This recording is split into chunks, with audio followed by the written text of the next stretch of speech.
Good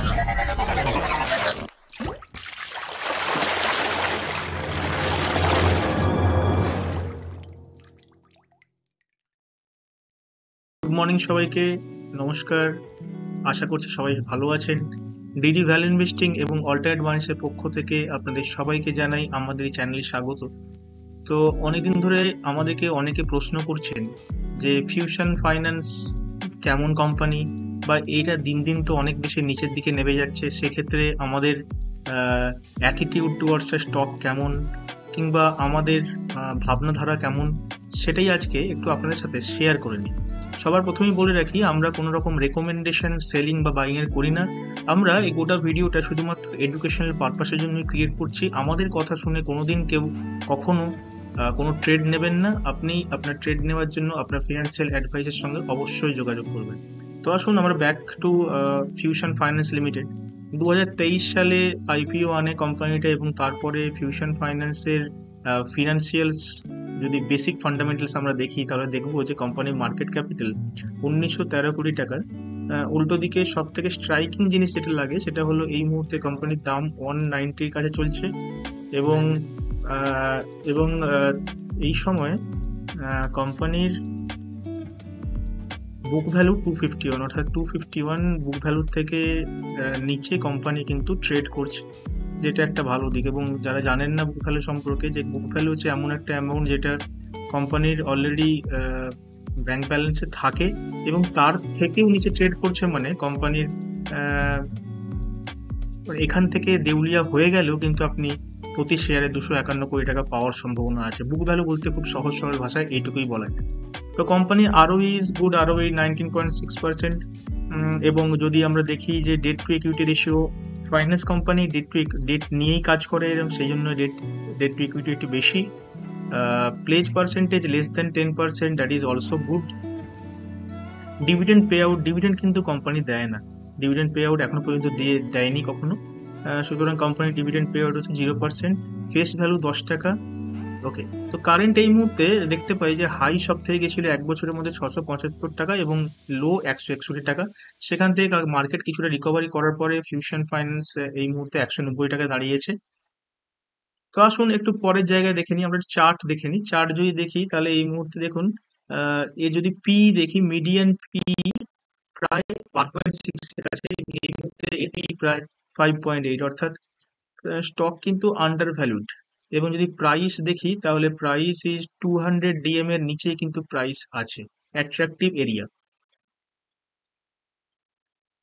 আমরা যদি কোম্পানির কোয়ার্টারলি রেজাল্ট দেখি, কোয়ার্টারলি রেজাল্ট দেখলে দেখতে পাবো যে কোয়ার্টারলিতে রেভিনিউ কিন্তু বেড়েছে। দেখুন কোম্পানির আজকে এই হাল, কিন্তু তা সত্ত্বেও কিন্তু 2024 সালে সেপ্টেম্বরের রেভিনিউ আগের বছর সেপ্টেম্বরের থেকেও বেশি, এবং ইন্টারেস্টও বেড়েছে সেইভাবেই। যেটা সব থেকে স্ট্রাইকিং এখানে প্রবলেম হওয়ার যেটা জিনিস, সেটা হলো এদের এক্সপেন্সেস কিন্তু অনেকটা বেশি আগের বারের থেকে। যদি ধরে রাখি যে আগের কোয়ার্টারে, মানে আগের সেম কোয়ার্টারে 213 কোটি টাকা এক্সপেন্স ছিল, এই মুহূর্তে চুরাশি কোটি। এই যে এক্সপেন্সটা হলো, এই এক্সপেন্সটা দেখুন, এমপ্লয়ি কস্ট কিন্তু একই আছে। Employee cost almost 18, 19, 20%।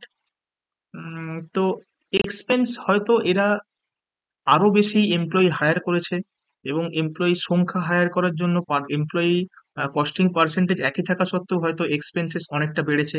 এইটা একটা জিনিস হতে পারে।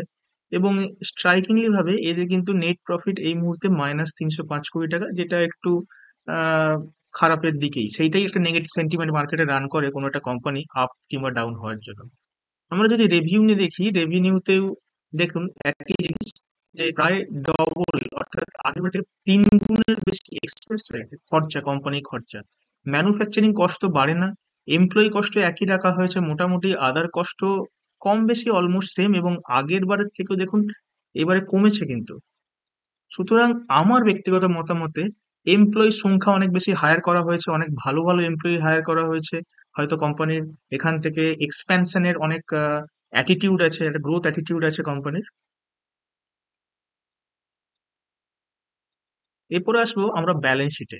ব্যালেন্স শিটে কোম্পানি ইকুইটি ক্যাপিটাল, অর্থাৎ যে টাকা নিয়ে কোম্পানি শুরু হয়েছিল, রিজার্ভ ক্যাপিটাল এই মুহূর্তে ব্যাংকে যা আছে, দেখুন, আমরা যদি দেখি যে 2023 সালের পরে 2024-এর মার্চে 2700 কোটি টাকা ছিল এবং এইটা একটু কমেছে। রিজার্ভ কমার যেটা এই মুহূর্তে কারণ বলে মনে হচ্ছে সেটা হচ্ছে বড়োইং।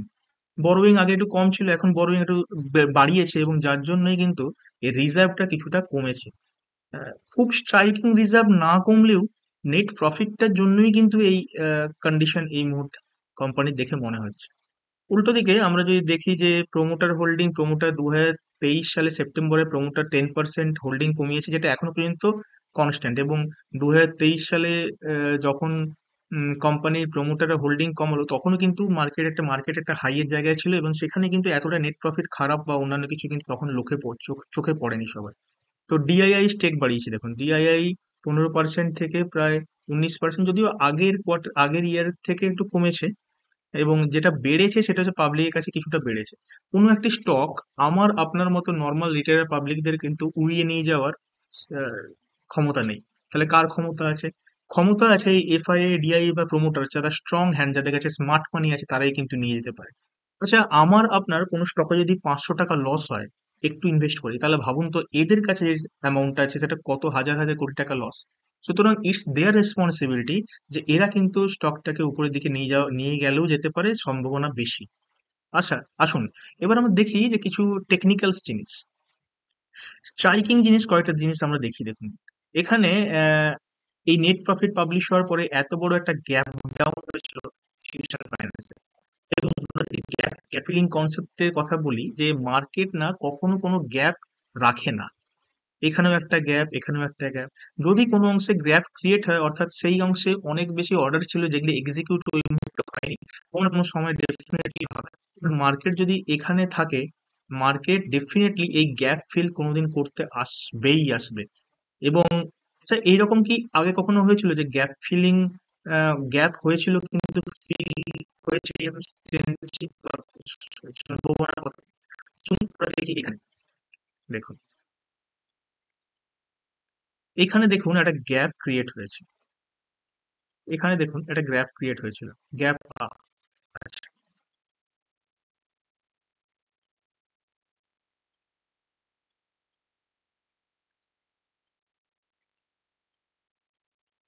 পরিষ্কার করে দেখাই আপনাদের। দেখুন এখানে গ্যাপ ক্রিয়েট হয়েছিল, এখানে এই গ্যাপটা কিন্তু এক সময় এসে ফিল আপ ডেফিনেটলি হয়েছে এখানে। তো গ্যাপ যেটা আছে, গ্যাপ ফিলিং কিন্তু হবেই কোনো না কোনো সময়। এই যে গ্যাপ ডাউন হয়েছে, আজকে না হতে পারে কিন্তু পরে এই গ্যাপটা, এত বড় গ্যাপটা আছে, হতেই হবে।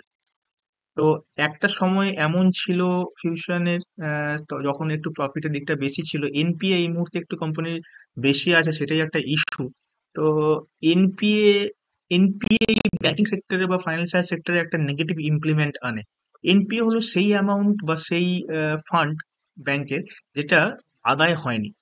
এবং এর দুটো ভাগ থাকে, একটা নেট এনপিএ, একটা গ্রস এনপিএ। নেট এনপিএ মানে আর কোনোদিন ওই যে ফান্ডটা যেটা লোন দিয়েছিল অলরেডি, সেটা কিন্তু ফিল আপ বা রিকভার হওয়ার টেন্ডেন্সি একবারেই নেই প্রায়।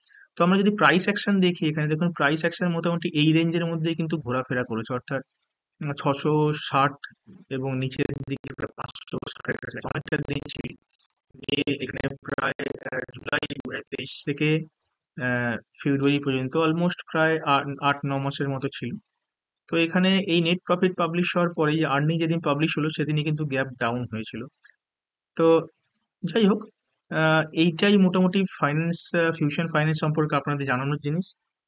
Investment is an art. আপনাকেই জানতে হবে আপনার মানি কোন জায়গায় আপনি ইনভেস্ট করবেন এবং কিভাবে ইনভেস্ট করবেন। আমরা অনেকেই দেখি যারা স্টক মার্কেটে নতুন নতুন আসি বা নতুন নতুন এসেছিল যখন, তখন লক্ষ্য করতাম যে যে কোনো ট্রেড নিচ্ছে সেই ট্রেডই কিন্তু নেগেটিভে চলে যাচ্ছে, অর্থাৎ আমাদের বিপক্ষে। আবার যদি হয়তো এমন সময় কি সিচুয়েশন আছে যখন দেখতাম যে ট্রেডটা হয়তো রেখে দিলে আপনার প্রফিট হতো। তো এই যে সাইকোলজি, এই যে নার্ভ ধরে রাখার ক্যাপাবিলিটি, এটা কিন্তু এই সাইকোলজি আপনাকে কিন্তু স্টক মার্কেটে অনেকটা এগিয়ে নিয়ে যাবে। সাইকোলজি এবং রিস্ক ম্যানেজমেন্ট খুব বড় একখানা জিনিস। এবং আমি সবাইকে বলে রাখি যে আপনার পোর্টফোলিওতে এমন কোনো স্টক যেন না থাকে যেটা টোটাল পোর্টফোলিও 5%-এর থেকে বেশি। ডাইভার্সিফাই করতে শিখতে হবে। ডাইভার্সিফিকেশন পোর্টফোলিও ম্যানেজমেন্টের একটা ইম্পর্টেন্ট পার্ট। যাই হোক, আপনাদের সমস্ত কনফিউশন বলুন বা আপনাদের সমস্ত কোশ্চেন ক্লিয়ার করতে পারলাম এটাই ভাবছি এই মুহূর্ত পর্যন্ত। আপনাদের যদি এই সংক্রান্ত আরো কোনো প্রশ্ন থাকে আমাদের জানাতে পারবেন। আমাদের কমেন্ট করুন কিংবা আমাদেরকে জানান যে কিভাবে আপনাদেরকে আরো বেশি উপকৃত করতে পারবো বিভিন্ন ইনফরমেশনের মাধ্যমে। Thank you very much. DD value investing এর পক্ষ থেকে আবারও জানাই আপনাদেরকে স্বাগত।